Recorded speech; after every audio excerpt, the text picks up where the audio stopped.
আজকে আমরা শরৎচন্দ্র চট্টোপাধ্যায়ের লেখা লালুর পাঁঠাবলি গল্পটি পড়ব। তার ডাকনাম ছিল লালু। ভালো নাম অবশ্য একটা ছিলই, কিন্তু মনে নেই। জানো বোধ হয় হিন্দিতে লাল শব্দটার অর্থ হচ্ছে প্রিয়। এ নাম কে তার দিয়েছিল জানি নে, কিন্তু মানুষের সঙ্গে নামের এমন সঙ্গতি কদাচিৎ মেলে। সে ছিল সকলের প্রিয়। স্কুল ছেড়ে আমরা গিয়ে কলেজে ভর্তি হলাম। লালু বললে সে ব্যবসা করবে।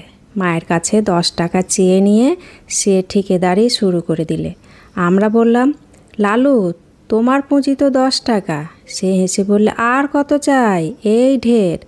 সবাই তাকে ভালোবাসত। তার কাজ জুটে গেল। তারপরে কলেজের পথে প্রায় দেখতে পেতাম লালু ছাতি মাথায় জনা কয়েক কুলি মজুর নিয়ে রাস্তার ছোটোখাটো মেরামতির কাজে লেগেছে। আমাদের সাথে দেখা হলে তামাশা করে বলতো, যা যা দৌড়ো, পার্সেন্টেজের খাতায় এক্ষুনি ঢেঁড়া পড়ে যাবে। আরও ছোটোকালে যখন আমরা বাংলা স্কুলে পড়তাম, তখন সে ছিল সকলের মিস্ত্রি। তার বইয়ের থলির মধ্যে সর্বদাই মজুদ থাকতো একটা হামানদিস্তার ডাঁটি, একটা নড়ুন, একটা ভাঙা ছুরি, ফুটো করবার একটা পুরনো তুরপুনের ফলা, একটা ঘোড়ার নাল। কি জানি কোথা থেকে এসব সংগ্রহ করেছিল, কিন্তু এ দিয়ে পারত না সে এমন কাজ ছিল না। স্কুল শুদ্ধ সকলের ভাঙা ছাতি সারানো, সেলেটে ফ্রেম আটা, খেলতে গিয়ে ছিঁড়ে গেলে তখনই জামা কাপড় সেলাই করে দেওয়া, এমন কত কি। কোনো কাজে কখনো না বলতো না, আর করতো চমৎকার। একবার ছট পরবের দিনে কয়েক পয়সার রঙিন কাগজ আর শোলা কিনে কি একটা নতুন তৈরি করে সে গঙ্গার ঘাটে বসে প্রায় 2.5 টাকার খেলনা বিক্রি করে ফেললে। তার থেকে আমাদের পেট ভরে চিনে বাদাম ভাজা খাইয়ে দিলে। বছরের পর বছর যায়, সকলে বড় হয়ে উঠলাম। জিমনাস্টিকের আখড়ায় লালুর সমকক্ষ কেউ ছিল না। তার গায়ে জোর ছিল যেমন অসাধারণ, সাহস ছিল তেমনি অপরিসীম। ভয় কারে কয় সে বোধ করি জানত না। সকলের ডাকেই সে প্রস্তুত, সবার বিপদেই সে সকলের আগে এসে উপস্থিত। কেবল তার একটা মারাত্মক দোষ ছিল, কাউকে ভয় দেখাবার সুযোগ পেলে সে কিছুতেই নিজেকে সামলাতে পারত না। এতে ছেলে বুড়ো গুরুজন সবাই তার কাছে সমান। আমরা কেউ ভেবে পেতাম না ভয় দেখাবার এমন সব অদ্ভুত ফন্দি তার মাথায় এক নিমেষে কোথা থেকে আসে। 2-1টা ঘটনা বলি। পাড়ার মনোহর চাটুর্যের বাড়ি কালী পুজো। দুপুর রাতে বলির ক্ষণ বয়ে যায়, কিন্তু কামার অনুপস্থিত। লোক ছুটল ধরে আনতে, কিন্তু গিয়ে দেখে সে পেটের ব্যথায় অচেতন। ফিরে এসে সংবাদ দিতে সবাই মাথায় হাত দিয়ে বলল, উপায়, এত রাত্রে ঘাতক মিলবে কোথায়? দেবীর পুজো পণ্ড হয়ে যায় যে। কে একজন বলল, পাঁঠা কাটতে পারে লালু। এমন অনেক সে কেটেছে। লোক দৌড়লো তার কাছে।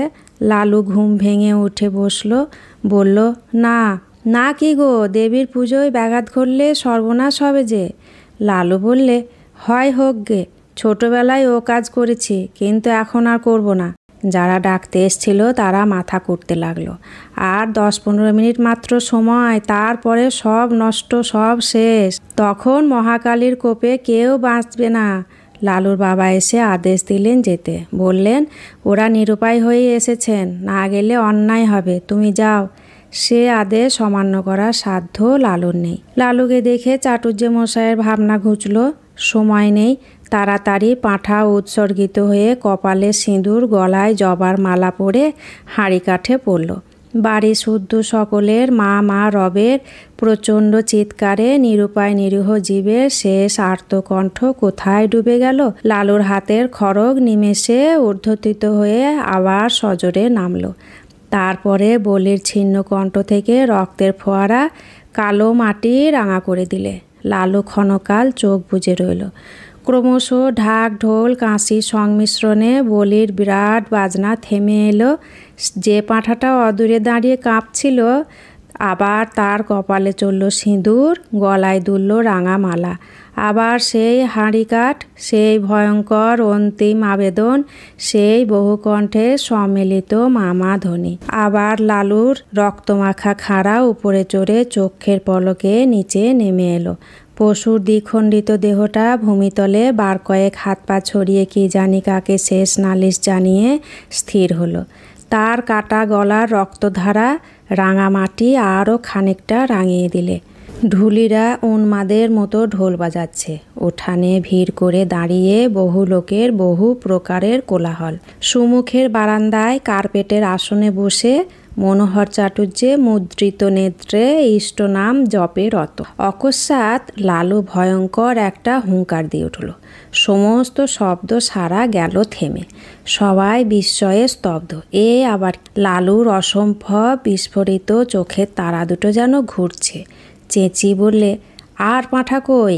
বাড়ির কে একজন ভয়ে ভয়ে জবাব দিলে, আর তো পাঁঠা নাই, আমাদের শুধু দুটো করেই বলি হয়। লালু তার হাতের রক্তমাখা খাঁড়াটা মাথার উপরে বার দুই ঘুরিয়ে ভীষণ কর্কশ কণ্ঠে গর্জন করে উঠল, নেই পাঁঠা, সে হবে না, আমার খুন চেপে গেছে, দাও পাঁঠা, নইলে আজ আমি যাকে পাবো ধরে নরবলি দেব। মা মা জয় কালী বলি একটা মস্ত লাফ দিয়ে সে হাঁড়ি কাঠের এদিক থেকে ওদিকে গিয়ে পড়ল। তার হাতের খাঁড়া তখন বনবন করে ঘুরছে। তখন যে কাণ্ড ঘটল ভাষায় বর্ণনা করা যায় না। সবাই একসঙ্গে ছুটল সদর দরজার দিকে, পাছে লালু ধরে ফেলে। পালাবার চেষ্টায় বিষম ঠেলাঠেলি হুড়োমুড়িতে সেখানে যেন দক্ষযজ্ঞ ব্যাপার বেঁধে গেল। কেউ পড়েছে গড়িয়ে, কেউ হামাগুড়ি দিয়ে কারো পায়ের ফাঁকের মধ্যে মাথা গলিয়ে বেরোবার চেষ্টা করছে। কারো গলা কারো বগলের চাপের মধ্যে পড়ে দম আটকাবার মতো হয়েছে। একজন আর একজনের ঘাড়ের উপর দিয়ে পালাবার চেষ্টায় ভিড়ের মধ্যে মুখ থুবড়ে পড়েছে। কিন্তু এসব মাত্র মুহূর্তের জন্য, তারপরেই সমস্ত ফাঁকা। লালু গর্জে উঠল, মনোহর চাটুর্যে কই? পুরুত গেল কোথায়? পুরুত রোগালোক, সে গণ্ডগোলের সুযোগে আগে গিয়ে লুকিয়েছে প্রতিমার আড়ালে। গুরুদেব কুশাসনে বসে চণ্ডীপাঠ করছিলেন। তাড়াতাড়ি উঠে ঠাকুর দালানের একটা মোটা থামের পিছনে গা ঢাকা দিয়েছেন। কিন্তু বিপুলায়তন দেহ নিয়ে মনোহরের পক্ষে ছুটোছুটি করা কঠিন। লালু এগিয়ে গিয়ে বাঁ হাতে তার একটা হাত চেপে ধরল, বলল, চলো হাঁড়ি কাঠে গিয়ে গলা দেবে। একে তার বজ্রমুষ্টি, তাতে ডান হাতে খাঁড়া। ভয়ে চাটুর্যে প্রাণ উড়ে গেল। কাঁদো কাঁদো গলায় মিনতি করে বলতে লাগলেন, লালু বাবা, স্থির হয়ে চেয়ে দেখো, আমি পাঁঠা নই, মানুষ। আমি সম্পর্কে তোমার জ্যাঠামশাই হই বাবা। তোমার বাবা আমার ছোট ভাইয়ের মতো। সে জানি নে আমার খুন চেপেছে। চলো তোমাকে বলি দেবো, মায়ের আদেশ। চাটুর্যে ডুকরে কেঁদে উঠলেন, না বাবা, মায়ের আদেশ নয়, কক্ষনো নয়, মা যে জগৎজননী। লালু বললে, জগৎজননী? সে জ্ঞান আছে তোমার? আর দেবে পাঁঠা বলি? ডেকে পাঠাবে আমাকে পাঁঠা কাটতে? বলো। চাটুর্যে কাঁদতে কাঁদতে বললেন, কোনো দিন নয় বাবা, আর কোনো দিন নয়। মায়ের সম্মুখে 3 সত্যি করছি, আজ থেকে আমার বাড়িতে বলি বন্ধ। ঠিক তো? ঠিক বাবা, ঠিক, আর কখনো না।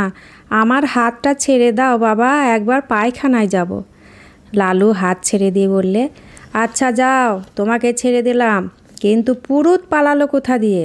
গুরুদেব, সে কই? এই বলে সে পুনশ্চ একটা হুঙ্কার দিয়ে লাফ মেরে ঠাকুর দালানের দিকে অগ্রসর হতেই প্রতিমার পিছন ও থামের আড়াল হতে 2 বিভিন্ন গলার ভয়ার্ত ক্রন্দন উঠল। সরু ও মোটায় মিলিয়ে সে এমন শব্দ, এমন অদ্ভুত হাস্যকর যে লালু নিজেকে আর সামলাতে পারল না। হাহা করে হেসে উঠে দুম করে মাটিতে খাঁড়াটা ফেলে দিয়ে সে এক দৌড়ে বাড়ি ছেড়ে পালালো। তখন কারো বুঝতে বাকি রইল না, খুন চাপা টাপা সব মিথ্যে কথা, সব তার চালাকি। লালু শয়তানি করে এতক্ষণ সবাইকে ভয় দেখাচ্ছিল। মিনিট 5 মধ্যে যে যেখানে পালিয়েছিল ফিরে এসে জুটল। ঠাকুরের পুজো তখনও বাকি, তাতে যথেষ্ট বিঘ্ন ঘটেছে এবং মহা হইচই কলেরবের মধ্যে চাটুর্যে মশাই সকলের সম্মুখে বারবার প্রতিজ্ঞা করতে লাগলেন, ওই বজ্জাত ছোড়াটাকে যদি না কাল সকালেই ওর বাপ দিয়ে 50 ঘা জুতো না খাওয়ায় তো আমার নামই মনোহর চাটুর্যে নয়। কিন্তু জুতো তাকে খেতে হয়নি। ভোরে উঠেই সে যে কোথায় পালালো, 7-8 দিন কেউ তার খোঁজ পেলে না। দিন 7 পরে একদিন অন্ধকারে লুকিয়ে মনোহর চাটুর্যের বাড়িতে ঢুকে তার ক্ষমা ও পায়ের ধুলো নিয়ে সে যাত্রা বাপের ক্রোধ থেকে নিস্তার পেলে। কিন্তু সে যাই হোক, দেবতার সামনে সত্য করেছিলেন বলে চাটুজ্জে বাড়ির কালী পুজোয় তখন থেকে পাঁঠা বলি উঠে গেল।